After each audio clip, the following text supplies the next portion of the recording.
This passage from Bradford's History of Plymouth Colony, Plymouth Plantation, comes to us from chapter 23, the year 1632.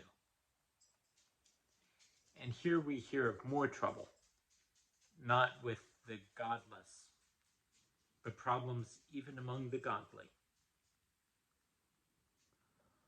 Also, the people of the plantation began to grow in their outward estates by reason of the flowing of many people into the country, especially into the Bay of Massachusetts, by which means corn and cattle rose to a great price, by which many were enriched, and commodities grew plentiful.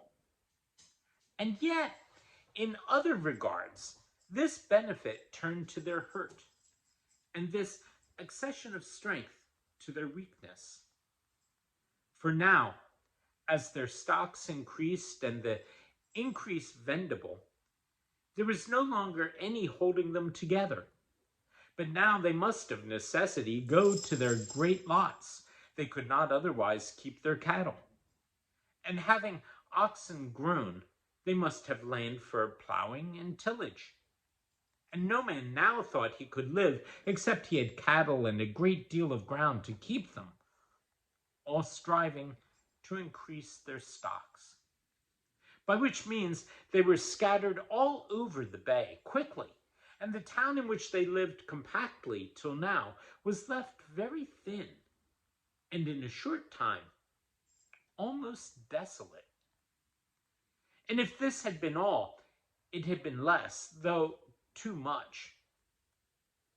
But the church must be divided, and those that had lived so long together in Christian and comfortable fellowship must now part and suffer many divisions. First, those that lived on their lots on the other side of the bay, called Duxbury, they could not long bring their wives and children to public worship and church meetings here, but with such burden as, growing to some competent number, they sued to be dismissed and became a body of themselves.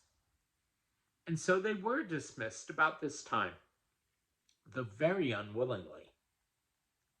But to touch this sad matter and handle things together that fell out afterward, to prevent any further scattering from this place and weakening of the same, it was thought best to give out some good farms to special persons that would promise to live at Plymouth, as likely to be helpful to the church or commonwealth, and so their lands to Plymouth as farmers for the same.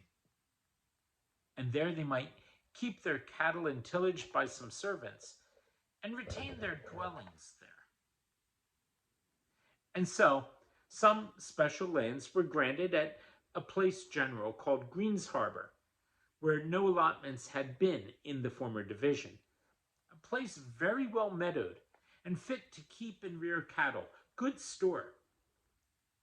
But alas, this remedy proved worse than the disease. For within a few years, those who had thus got footing there rent themselves away, partly by force and partly wearing the rest with importunity and pleas of necessity, so as they must either suffer them to go or live in continual opposition and contention. And others still, as they conceived themselves straitened, or to want accommodation, break away under one pretense or another, thinking their own conceived necessity, and the example of others, a warrant sufficient for them.